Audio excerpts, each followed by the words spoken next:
I grew up in government housing. I grew up by a single parent after losing my dad to leukemia. I grew up on free and reduced lunch. I grew up on WIC and like all those things. Like literally, I'm like poster child for like a government assistant. Like, babe, like I grew up in all those things, so I know the messaging. I grew up with that messaging all around me in these neighborhoods that were, let's just say, not most fit. And so I understand what it's like to feel hopeless, to look around and to almost be, I don't know, like the messaging is to make you feel hopeless. Like, I don't know if you ever look at the communities, it's like, that feels like there's no hope.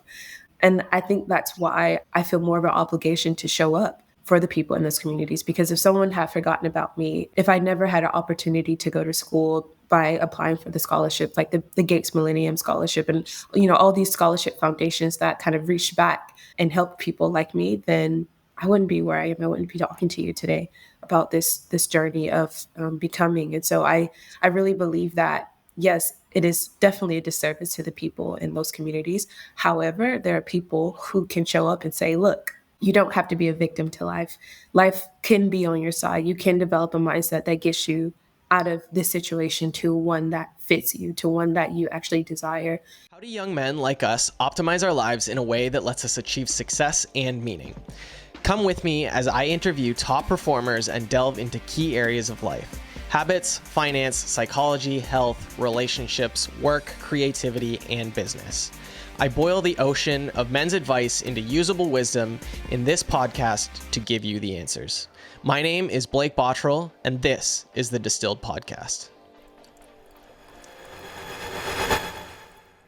My guest today is living out the James Keller quote, "A candle loses nothing by lighting another candle." From a supportive but tumultuous childhood to a Yale PhD student, she's developed a sense of agency that is far from the norm in 2023.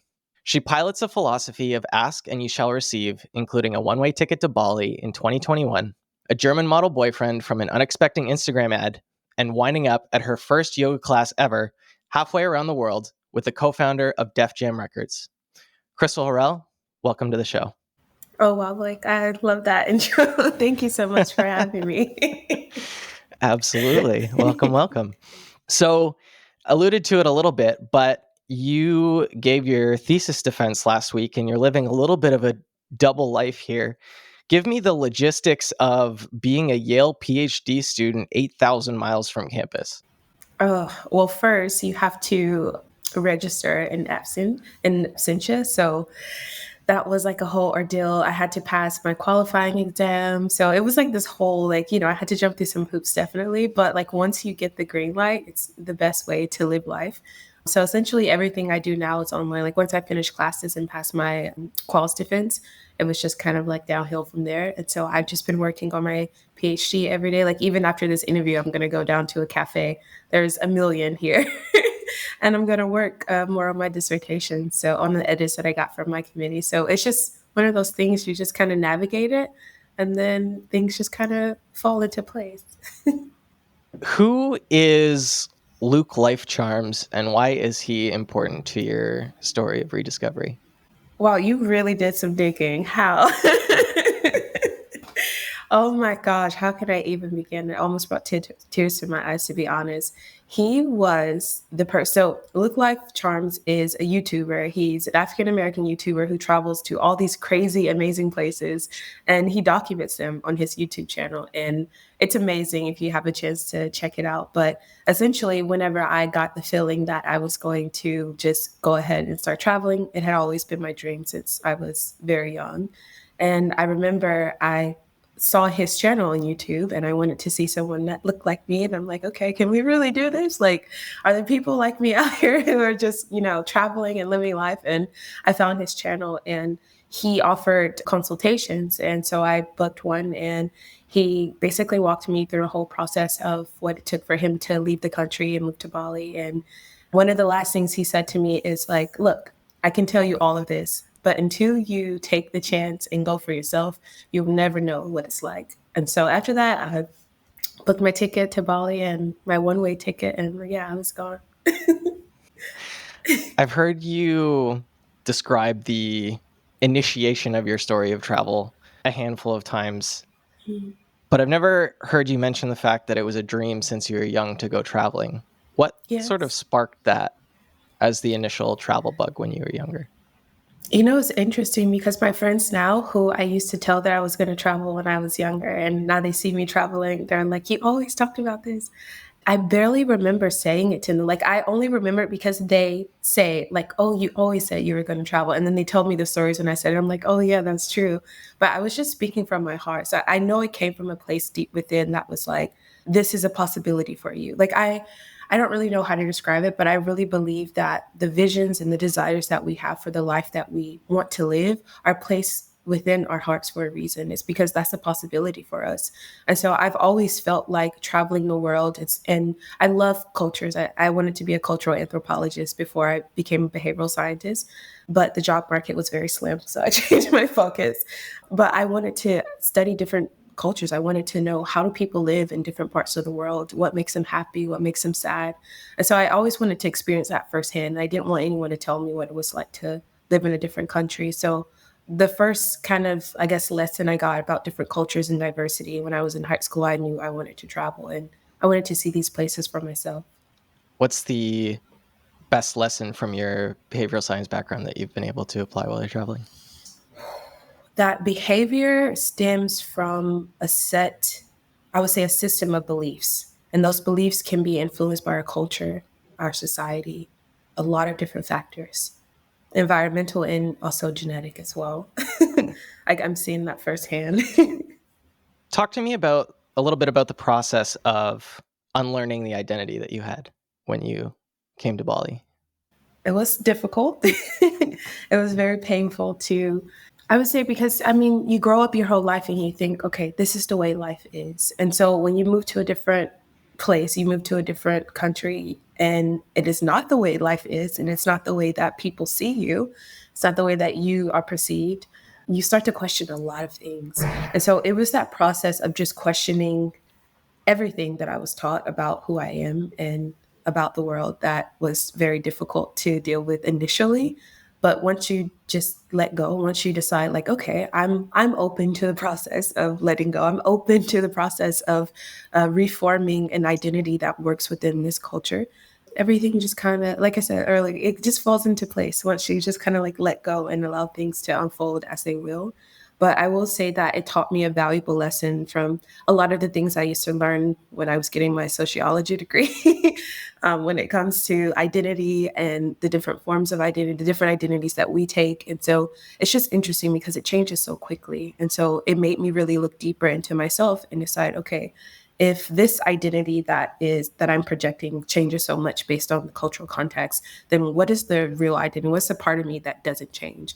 And that I had to look in a deeper place for that. And so I would say that process of unlearning my initial identity helped me go deeper within, if that makes any sense. It kind of sparked that spiritual journey, if you will, because I don't know another name for it. I think that sort of finding the part that doesn't change resonates with me. And I've been doing my best to, over the last couple of years, and this really started 5 or 6 years ago when I got back from my trip, was starting to put together basically an underlying set of values that you can sort of build the rest of your identity off of.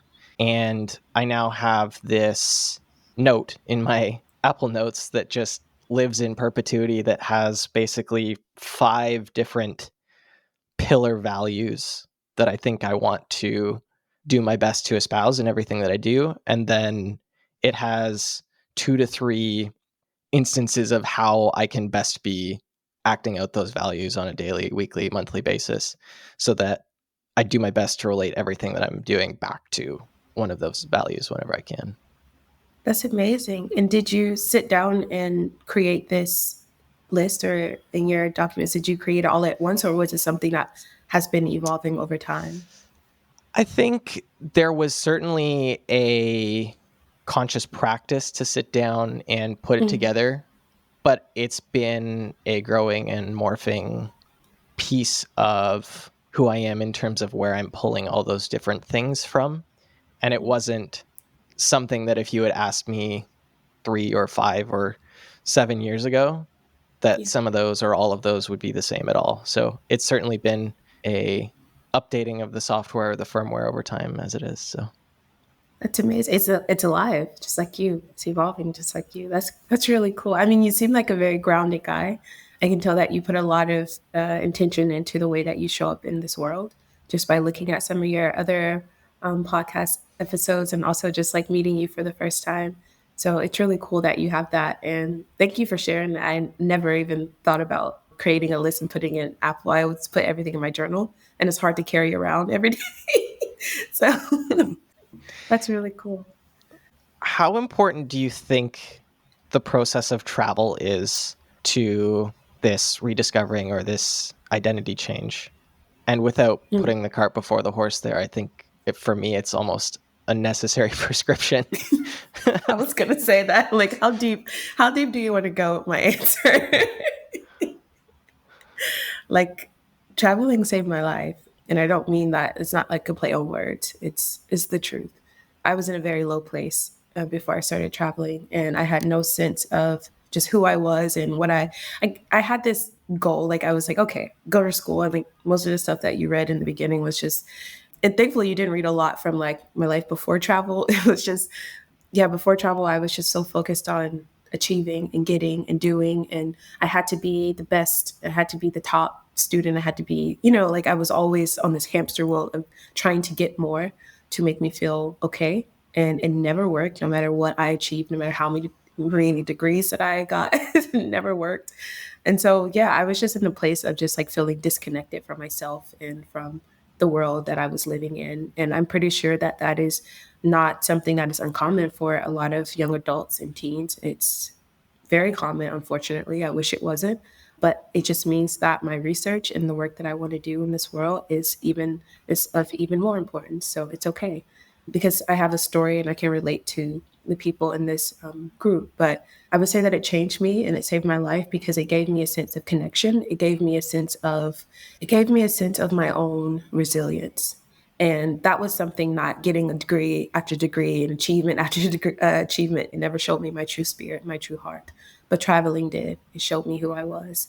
It reflected back to me who I was. So I don't think you have to necessarily travel. Hopefully not. But I would say if you get the opportunity, please take it because it pushes you, it changes you, it gives you so much. And I've realized that my greatest healing came from the people that I met. Like those were the butterflies everywhere. I'm working on a book right now called Butterflies Everywhere, and it's interesting because the butterflies are a metaphor for so many different things, but definitely for the people who kind of came out of the bushes, the flowers, to show me that life is evolving and that is beautiful. I think your story is, as I review it, sort of a testament to two words that I keep coming back to, which are sort of agency and identity. I think we're almost doing a disservice to especially some disadvantaged communities in the Western world by communicating this idea that you have this external locus of control and what your the circumstance you're in, and while unfortunate and we should be allocating resources where we can to help improve that, this idea of an external locus of control and not being able to change the circumstance you're in is a very disempowering message. And I wonder if we're almost doing more harm than good in some of the messaging that we're communicating. Do you mean the messaging that you and I are communicating, or the messaging that we're communicating as a society? No, that popular culture is communicating to sort of disenfranchised communities. That's not by accident. That messaging is intentional because if you keep people powerless and in fear, it's easy for them to be manipulated. And I grew up like in those communities. I grew up government housing. I grew up by a single parent after losing my dad to leukemia. I grew up on free and reduced lunch. I grew up on WIC and like all those things. Like I'm a poster child for like a government assistant. Like babe, like I grew up in all those things, so I know the messaging. I grew up with that messaging all around me in these neighborhoods that were, let's just say, not most fit. And so I understand what it's like to feel hopeless, to look around and to almost be, I don't know, like the messaging is to make you feel hopeless. Like, I don't know if you ever look at the communities, it's like there feels like there's no hope.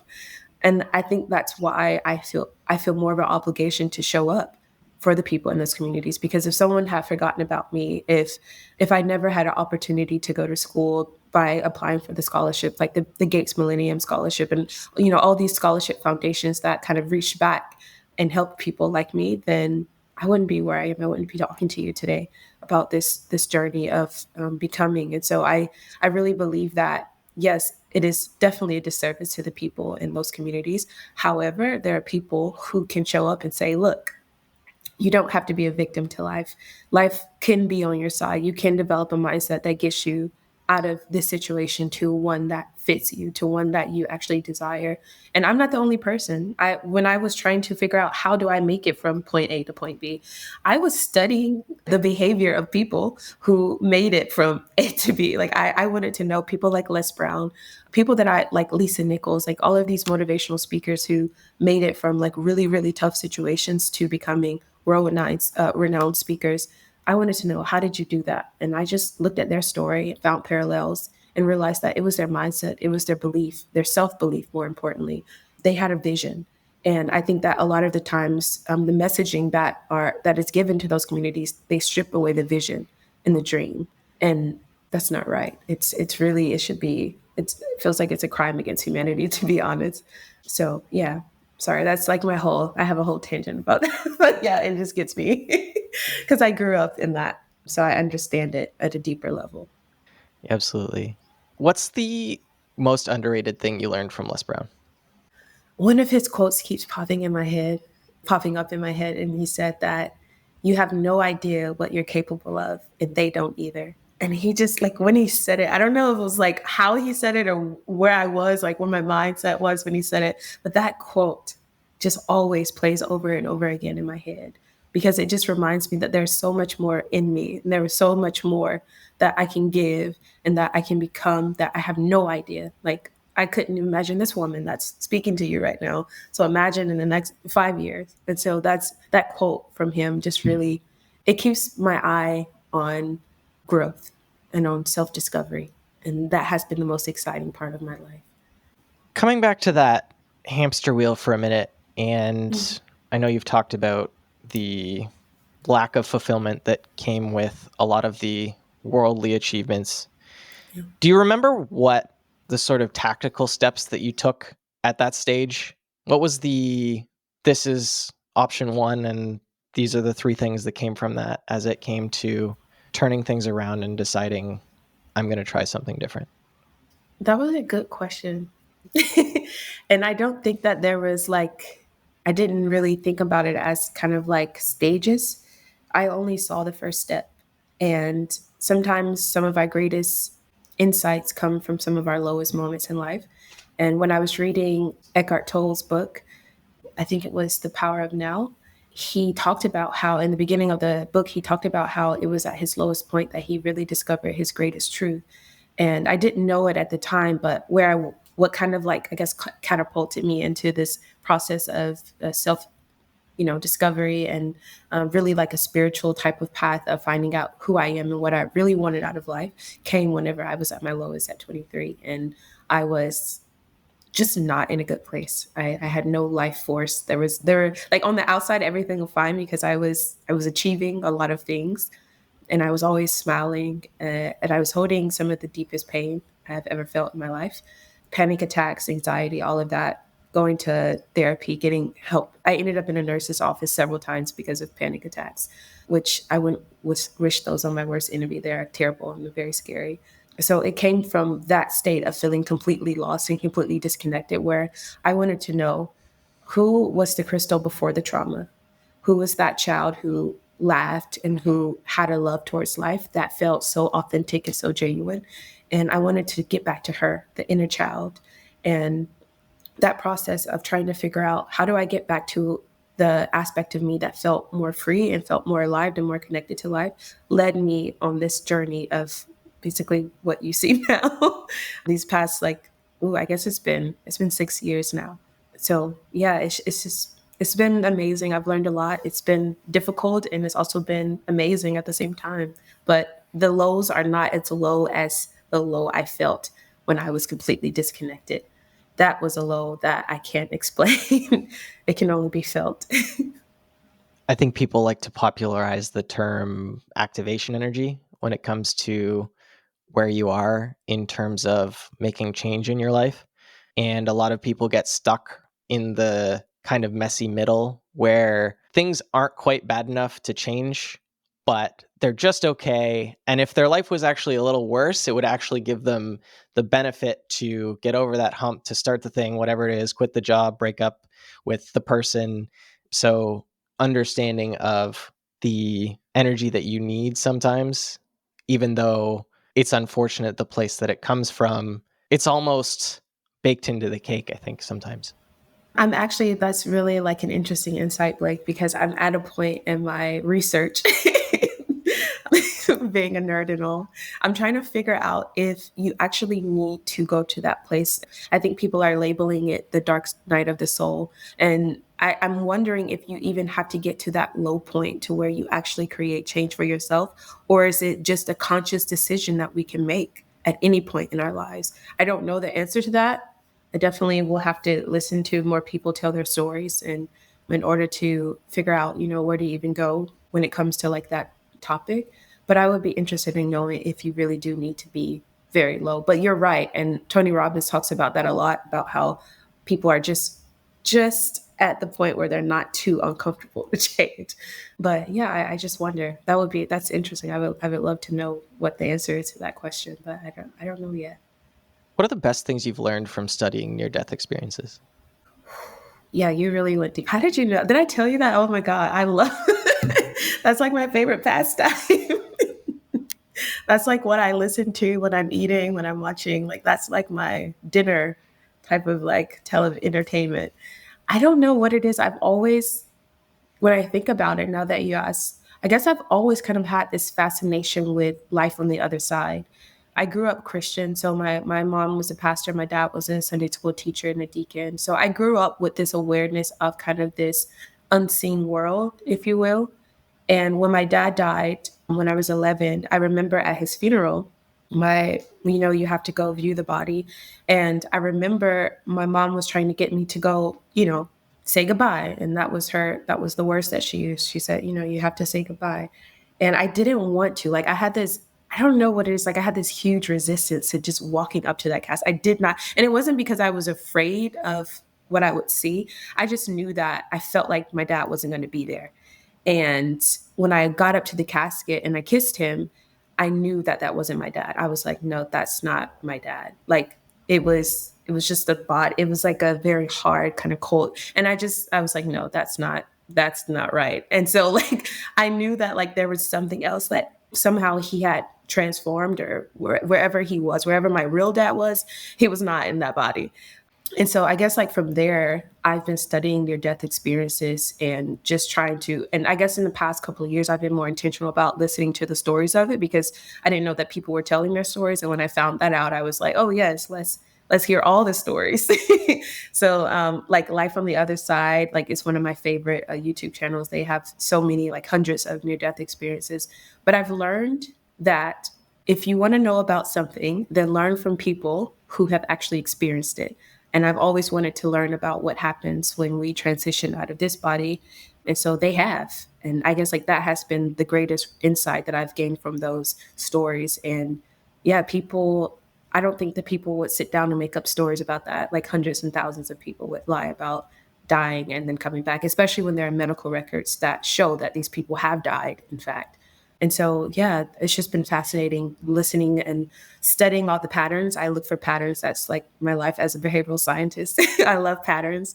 And so just like piecing all the, looking at all the patterns across the different stories and just realizing that, yeah, there is something that we can't see. There is life on the other side. And, one day we'll all get to experience it because you don't get out of this alive. But I've never been afraid of death. So I think that's why I've been so interested in studying the near death experiences because I don't really have a fear for death. What's one of the most unbelievable one of those patterns that you've come across? The life review, that has been that has been something that has just been like ringing in my mind, because I'm like, okay, almost, I would say about 80% of the stories have talked about life review, but I guess like 80% of the stories have discussed a life review. And it makes me think, if it's so important on the other side that we review the way that we felt at different points in our life. And not only that, but the way that we made other people feel. Because a lot of the people talk about, they feel the emotions of the person that they actually were interacting with. Like they could feel all the emotions that was happening. And so can you imagine, like, you hurt someone and you can feel that they're hurt? That's, to me, that's insane. And so I wonder, what is it about the life review, about the experiences that we have with other people, that is so important on the other side that we get to watch it again? And to me, it's kind of helped me see maybe a deeper feeling, a deeper meaning of life is how we treat other people. And we hear that across so many different religions and so many different philosophies, that how we treat other people is very important. But to actually have someone who has died and who has come back and told that story about having the life review, to me, it adds just a deeper a deeper layer to that. And I want to know, what is it about our experiences with other people that is so important? And I think maybe that is the most important thing in this life, and everything else is just secondary. I don't know that yet because I haven't died. So I can't really give you a definite answer, but I do think that there's something there. Sort of brings a whole new light to the Maya Angelou quote, right? The I've learned that people forget what you said, forget what you did, but never forget how they made you feel, right? Yeah, you're right. Yeah, that's true. I didn't even think about her quote. Yeah, that's true. I was thinking about the, what is it, the golden rule? Treat other people the way that you would like to be treated. It's interesting because how many times, and especially me, like I can only imagine. But I thought about this, and I think I've had this conversation with my partner. I was thinking, I've probably caused the most pain to people when I was the most disconnected, when I was the most hurt. And so it makes you think about the people who are causing the most pain in this world. You can imagine the type of pain and suffering that they're going through, because hurt people hurt other people. We've heard that before, but I also think that free people free other people, and heal people heal other people. So there's definitely an opposite side to that, a reverse side. What's the best part about growing up with 9 other siblings? It was amazing. Like, I'm not even gonna lie to you. We had so much fun.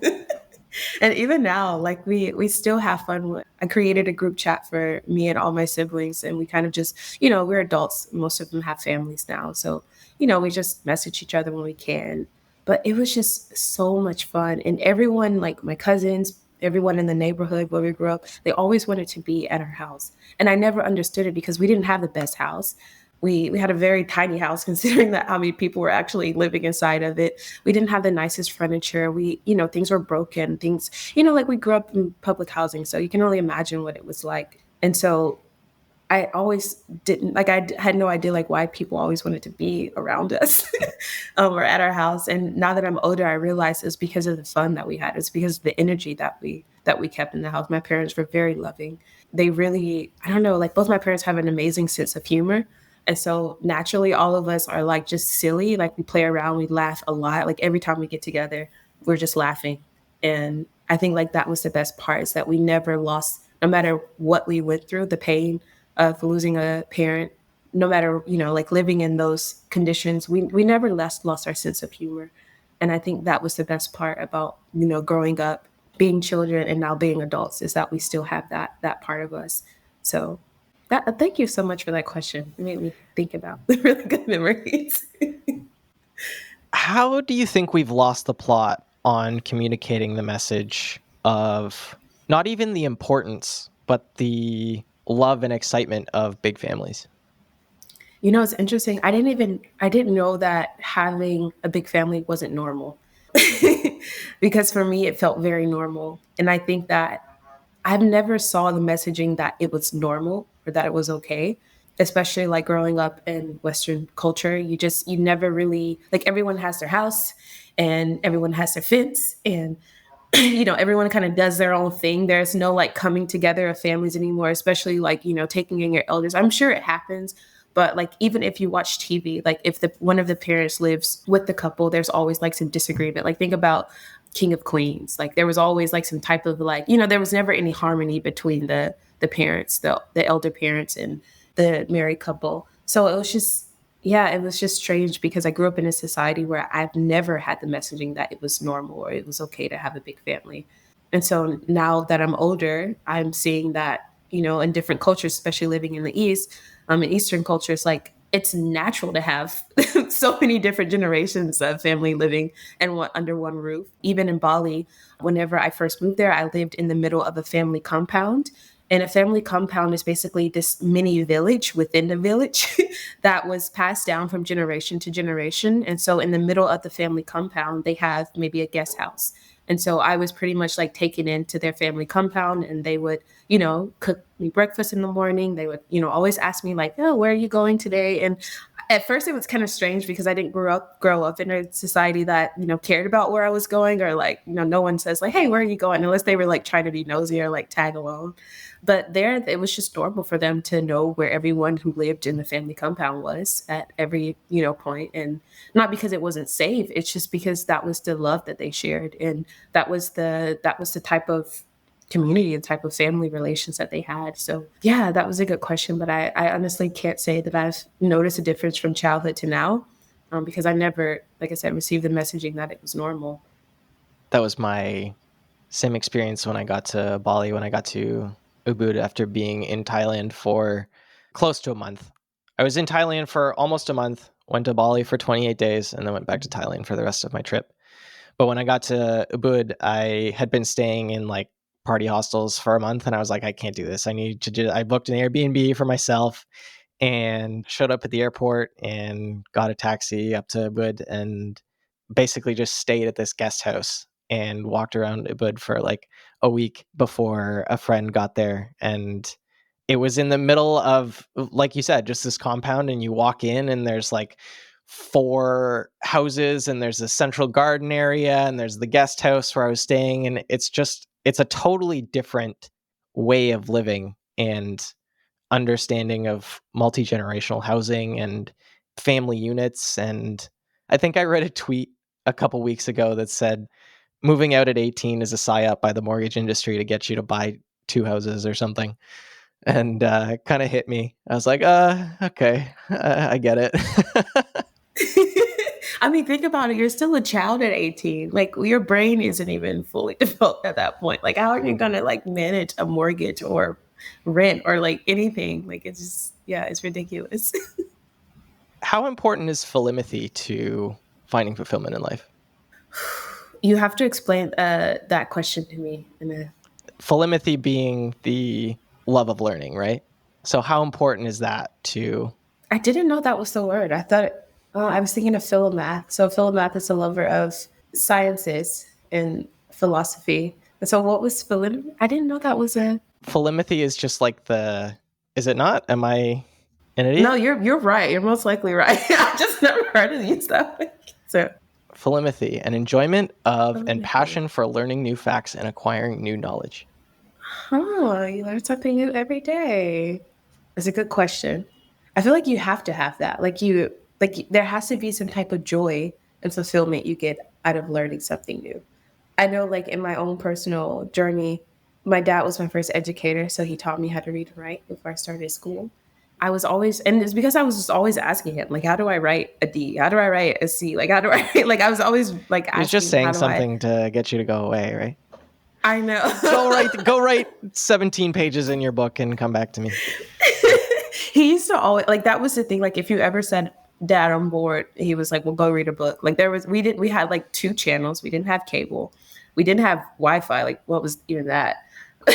So it was just like we just basically like reading was the thing that we did. Reading or playing outside with. I mean, there was 1,000 of us, so we always had something to do. But I always felt empowered when I learned something new. And actually the root word of education comes from a Latin word that means to draw out. And I believe that education, and I've learned from after like actually studying like ancient civilizations, that in Egypt they had these mystery schools, and basically they didn't really have like teachers who were like how we have today. Like you have a teacher who's like this expert on different things, and then they teach you and you sit there and you take notes. And these mystery schools, actually, you were actually given some type of, whether it was some type of plant or some type of substance, especially when you were going through these ceremonies, and you would be the one who was teaching. Like all the education, all of the learnings would come through you. And I think that that's why the root word of education needs to draw out, because if it's something that isn't inside of you, it wouldn't resonate with you. So that's why when you hear something and it resonates with you, it was already inside of you. And I think that's why a lot of like motivational speakers and a lot of like, like people like Tony Robbins and all these big people, they're saying things that are already in people, and people are resonating with it because they feel it, because that knowledge, that wisdom is already inside of you. No one can give you wisdom. People can give you instruction, they can give you knowledge, but no one can give you wisdom or insight. Insight comes from within. And so I think once you get kind of addicted to that process of something resonating with you, and then you're applying it to your life, and then it improves, and you're like, oh man, I have to keep doing this. And yeah, that's pretty addicting to me. But I don't think that maybe everyone has the same experience. I mean, it can be boring in these traditional educational systems. I realize that. I'm gonna go on a tangent here, No, and go I'm gonna ahead. tell you this story. I think I literally told it on last week's podcast or the week before, but I've done a couple of podcasts now. This whole alternative, different forms of education thing is becoming a mini passion project for me. My wife is 18 weeks pregnant, so it's been a fun learning experience for me to go through all this. But I was having this conversation, and when it comes to literally hitting on the keyword boring, I told the story of the fact that I was in a 1-2 split class and I got so bored that I like cut my pants off because I didn't have anything to do. And I was like trying to play with toys in the back of the room and do some sort of like, it was like a Connects or like a Lego or like some sort of like thing that I was building, and just got to that point. But it's funny coming back to your thing on the mystery schools for a second. One of the sort of alternative forms of education that I keep coming back to is this thing called Acton Academy, which is almost sort of like an extension of Montessori schools, if you're familiar with Montessori, which is just a lot of like self-taught learning. So Acton Academy has set up this learning environment in which they group students into cohorts. Depending on the age, it's anywhere from like 2 years to like 4 years once you get through to like the upper end of middle school and high school. And the teacher, that they call a guide, is not allowed to answer any questions from the students. And the students have to figure out how to find the answers on their own. And there's a breakdown of all of your core subjects. And then you spend, what my understanding is, about half the time on what they call a quest, which is just like a self-directed project that you have investment in. So for some kids, it's like crocheting things and then selling them at a local flea market. For some kids, it's like a science experiment. For some kids, it's, I don't know, learning how to code like age 12. I don't know. But that leaning into the things that you find interesting and that self-directed learning, I think, is a fascinating thing to know that we're almost coming full circle now. So I had Yeah, no idea about yeah, that stuff in ancient yeah. Egypt. So that's great. I'll have to go do some exploring of my own on that stuff as well. Yeah, Billy Carson is a great guy. He's gone to these places, these ancient sites, and he knows all of the stuff. Like he literally is been studying for 1,000 years. I feel like he's like a reincarnate, honestly, because he knows so much about these ancient civilizations, especially ancient Egypt or Kim. It's so interesting. It's so interesting to me. And I love also, I didn't know about the, you said it's Acme Academy. Acton, Acton. Ah, yeah, I didn't know about that either. I really do want to look more into that. I mean, because think about it, it only makes sense because I don't think that we're all supposed to learn in the same way. And when I go to high schools and they ask like, oh, do you have to go to college to be successful? That question just breaks my heart because I love I love education. I get like, I'm kind of biased because I spent this past 11 years getting a doctorate. So I can't say, oh, no, you definitely don't need a degree. But then on the other end, I don't want to say, like, yeah, you have to do this in order, because you don't. It's not true. You don't have. Most of the successful people that I know don't have a college degree. But I think it just comes down to, well, what is your goal? And my goal was to be a behavioral scientist, a scientist. And so I knew that I had to follow in the footsteps of the people who came before me. I had to become an expert in what I wanted to study. And it's interesting because the research that I do now in spiritual consciousness basically evolved from my advisor giving me a bunch of data and was like, have fun. And I found some variables about religiosity and spirituality and daily guidance of in coping, which is basically during your day, how often do you rely on higher source or higher power to get through difficult tasks during the day. So that was like my beginning stages of spiritual consciousness and studying what I study now. And yeah, it just came out of someone just like, here, figure out what it is. So you spent 11 years getting this doctorate, becoming a research scientist. I think you're also simultaneously speedrunning the online business gauntlet in terms of creating a e-commerce store and writing a book, multiple books apparently, starting a YouTube channel. Where does all this go? I am very much of the pathless path variety, and if you had asked me if this is where I was going to end up, I would have said there was no shot in hell, but this is where we are. So how does all this stuff relate for you? Pretty much same. It's just something that just happened. It just happened. And it goes back to that unfolding. Like I felt it that I wanted to do it. Not that I had to do it. I just felt like I want to do this. I want to build a Shopify store. I want to sell clothes that I design. I want to write a book about my journey from growing up in public housing to where I am now at an Ivy League institution. I want to write a book about how my dad was my greatest influence in my early, childhood.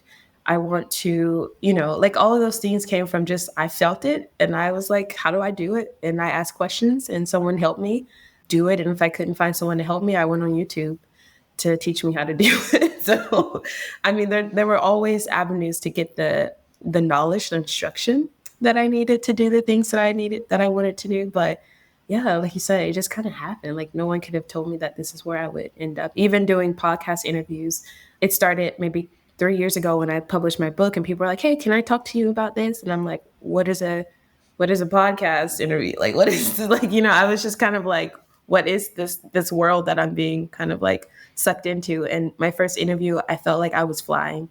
It felt so good to just talk about these things that were so important and that helped me and to share it with people. And since then, I've just kind of been like, yeah, I like this. I like speaking. But it's funny because that was one of the things that I was bullied for the most growing up was the way I spoke. So I think it's interesting. I think you'd really love the book Pathless Path by Paul Millard. The Pathless Path. I'm writing that down. And I'm also going to go back and watch this interview so I can write it down again. Thank you. Do you consider yourself a polymath then? Yes, definitely. That was actually in my Instagram bio for some time.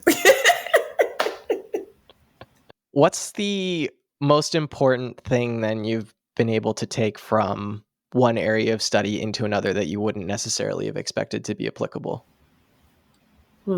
It's funny. I learned so much from epigenetics. So, like Dr. Bruce Lipton is like one of the authors of epigenetics. And I read his book, The Biology of Belief.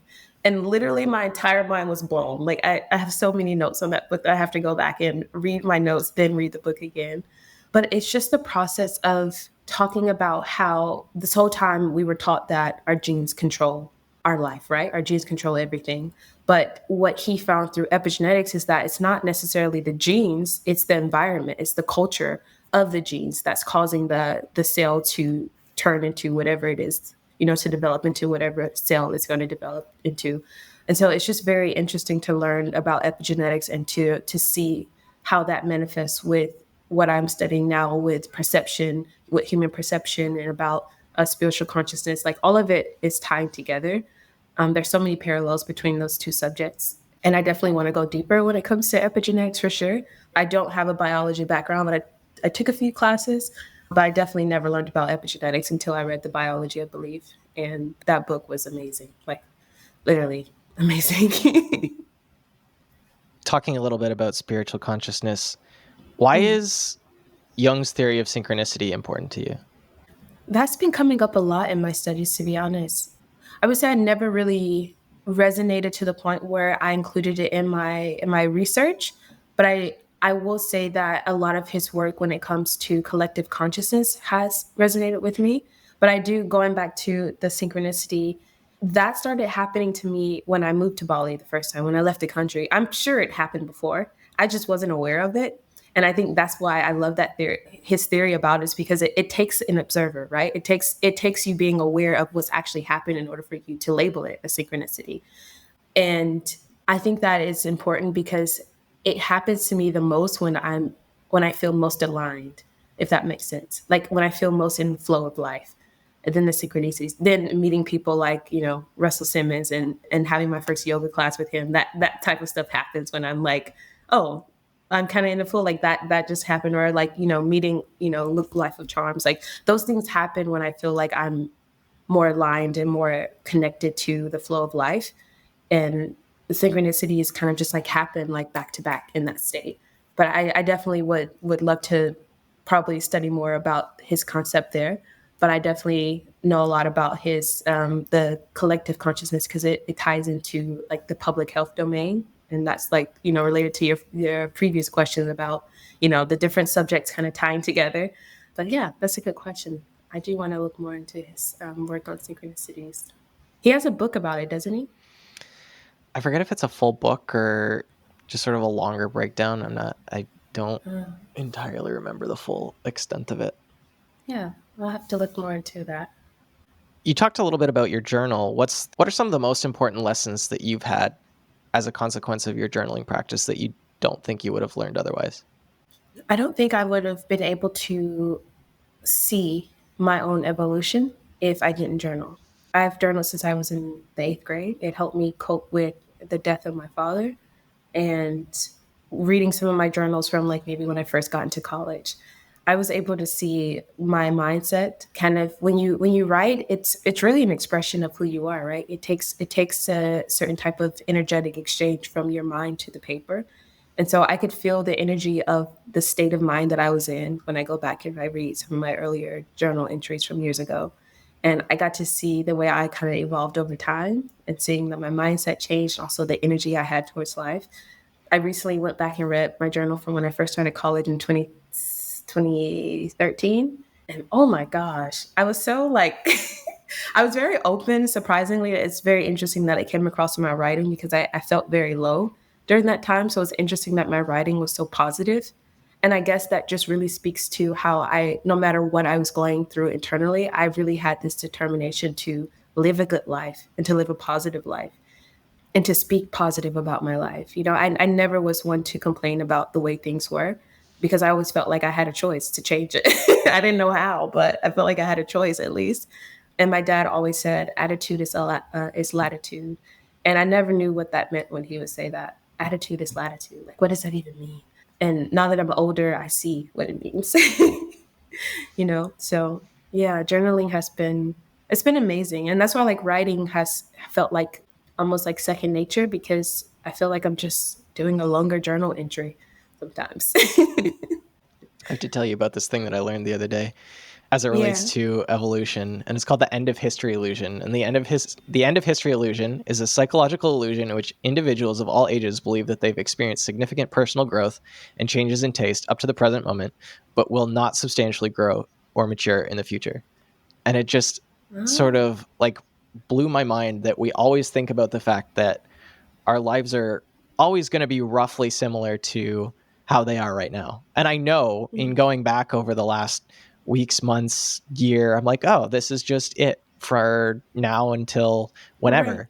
But if I look at my life 5 years ago or 7 years ago or 10 years ago, I'm like, that is, especially 10 years ago, is an entirely different person. So why do I think that I'm going to be anywhere close to the person that I am 10 years from today as I was 10 years ago? I like that. And what's the name of the concept? The end of history illusion. The end of history illusion. That is really cool. Wow. I mean, it's true. It kind of goes back to that Les Brown quote that we talked about earlier. You have no idea what you're capable of, and they don't either. Like, you really don't, you have no idea how your life is going to change. You really don't. You have no idea who you're going to meet, what you're going to listen to, what book you're going to read, what conversation you're going to have that can completely change everything. Because I think it changed, bit by bit over time. There's rarely like this huge drastic. I mean, maybe COVID like did that for everybody, but those types of things happen every. Not even. There's no way you could even say how many years that happened or will happen, but like no one expected that. That's something you can't really plan, and so it's just interesting because yeah, we do think that this is who we'll be, and it doesn't, your brain doesn't really think like, okay, yeah, one day I'm going to be a different person entirely and that's going to be okay. Your brain is like, no, let's stay and be, this is a safe spot. You said you couldn't even imagine where you are now when we were talking earlier. If you were to try to predict out into the future where you're going, where do you hope it is? My hopes is to be anywhere in the ballpark of the people that I mentioned to you earlier, people like Dr. Bruce Lipton, people like Les Brown, people like Dr. Joe Dispenza, who are, using research and using their love of education and learning to help people realize personal transformation. That would be like to be able to collaborate with those people. Like I would be, yeah, that would be like my biggest hope. But yeah, I don't know where I'll be.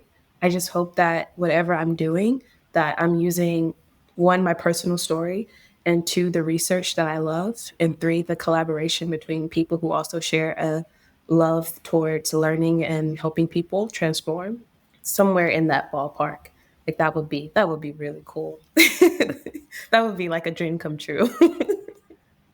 I think there's sort of a quote that sums up a good portion of the conversation that we've been having. And I'm sure you've heard at least a portion of it before. And especially if you've seen the movie Coach Carter. No, I didn't. I was so young when that movie came out. Don't remember. But I know it's Greatest with sports movie of all time. Don't. I know which one you're talking about though. I do. It's I have it written down here because I was like, as I was doing research, I was like, this just sort of purposely or completely encapsulates a lot of the story that I'm coming across with Crystal. And the quote just says, "Our deepest fear is not that we are inadequate. Our deepest fear is that we are powerful beyond measure. It is our light, not our darkness, that most frightens us. We ask ourselves, who am I to be brilliant, gorgeous, talented, fabulous? Actually, who are you not to be? You are a child of God. Your playing small does not serve the world. There's nothing enlightened about shrinking so that other people won't feel insecure around you. We are all meant to shine as children do. We are born to make manifest the glory of God that is within us. It's not just in some of us, it's in everyone. And as we let our own light shine, we unconsciously give other people permission to do the same. As we are liberated from our own fear, our presence automatically liberates others." I'm gonna cry. I'm a sensitive soul. I heard the first part of that quote and I never heard the full thing. And the way you read it just now just like really touched, yeah, it touched my heart. So now I want to go watch that movie. It's a Is great it on movie. Netflix? I It's can not at look all for it. I about can look. basketball. No, I still, if that quote came, because I always heard the beginning of that quote, the first like two sentences, and I Yeah. never knew that it came from Coach Carter because, like I said, I never saw the movie. It's a quote from a woman named Marianne Williamson, and it's in Mhm. a book that she wrote, but they repurposed it for the movie. And it's always just stuck Wow, with me. that is a beautiful, beautiful quote. Wow, I'm so glad that I got to hear the full thing, especially today. I feel like I can like skip through my day and like just just from like the amazing like energy from that quote. That is so amazing. Wow. And it's so true. Like we can be afraid of our own light sometimes. I know I was for a long time. And that's probably still a part of me who is afraid because when I say I have no idea what I'm going to do when I graduate from Yale, and I don't even have the energy to worry because it's almost like I've developed almost this trust with life. Like, hey, you take care of me and I'll continue to show up. And I feel like that's the only way I can go from here is I feel like life is supportive, especially towards people who are going for their dreams. And people think, and I think it's not by accident that society almost makes you believe that when you're going towards something that you really love, that it's going to be hard and you're going to fit. But I think failure is only failure. It's like being in the stock market, right? You only fail if you take your money out, like when you've lost, when it's low. So I feel like failure is like that. Like you only lose, you only fail when you tap out whenever you're low.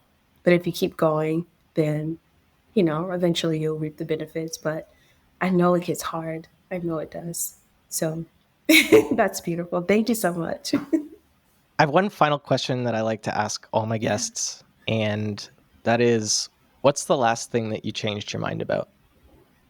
I would say yesterday when Tony and I were walking on the beach, because like I said, we were here last year in Vietnam and it was totally different.